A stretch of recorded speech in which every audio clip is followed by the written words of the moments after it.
Chapter 5.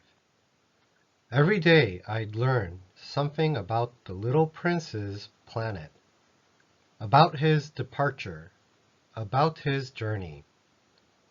It would come quite gradually in the course of his remarks. This was how I learned on the third day about the drama of the baobabs. This time, too, I had the sheep to thank, for suddenly the little prince asked me a question, as if overcome by a grave doubt. Isn't it true that sheep eat bushes? Yes, that's right. Ah, I'm glad. I didn't understand why it was so important that sheep should eat bushes. But the little prince added, and therefore they eat baobabs too. I pointed out to the little prince that baobabs are not bushes, but trees as tall as churches, and that even if he took a whole herd of elephants back to his planet, that herd couldn't finish off a single baobab. The idea of the herd of elephants made the little prince laugh. We'd have to pile them on top of one another, but he observed perceptively. Before they grow big, baobabs start out by being little. True enough, but why do you want your sheep to eat little baobabs?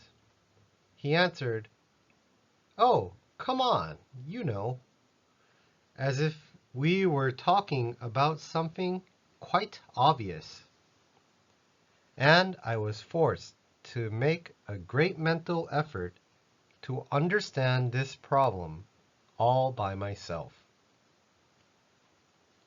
And, in fact, on the little prince's planet, there were, as on all planets, good plants and bad plants. The good plants come from good seeds, and the bad plants from bad seeds. But the seeds are invisible. They sleep in the secrecy of the ground until one of them decides to wake up. Then it stretches and begins to sprout, quite timidly at first. A charming, harmless little twig reaching toward the sun. If it's a radish seed or a rose bush seed, you can let it sprout all it likes. But if it's the seed of a bad plant, you must pull the plant up right away, as soon as you can recognize it. As it happens, there were terrible seeds on the little prince's planet. Baobab seeds. The planet's soil was infested with them. Now, if you attend to a baobab too late, you can never get rid of it again. It overgrows the whole planet. Its roots pierce right through. And if the planet is too small, and if there are too many baobabs, they make it burst into pieces. It's a question of discipline, the little prince told me later on. When you've finished washing and dressing each morning, you must tend your planet. You must be sure you pull up the baobabs regularly. As soon as you can tell them apart from the rose bushes, which they closely resemble when they're very young. It's very tedious work, but very easy. And one day, he advised me to do my best to make a beautiful drawing for the edification of the children where I live. If they travel someday, he told me, it could be useful to them. Sometimes there's no harm in postponing your work until later. But with baobabs, it's always a catastrophe. I knew one planet that was inhabited by a lazy man. He had neglected 3 bushes.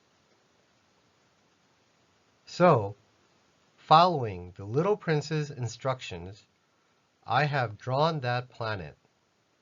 I don't much like assuming the tone of a moralist, but the danger of baobabs is so little recognized, and the risks run by anyone who might get lost on an asteroid are so considerable that for once I am making an exception to my habitual reserve. I say, children, watch out for baobabs. It's to warn my friends of a danger of which they, like myself, have long been unaware that I worked so hard on this drawing. The lesson I'm teaching is worth the trouble. You may be asking, why are there no other drawings in this book as big as the drawing of the baobabs? There's a simple answer. I tried, but I couldn't manage it. When I drew the baobabs, I was inspired by a sense of urgency.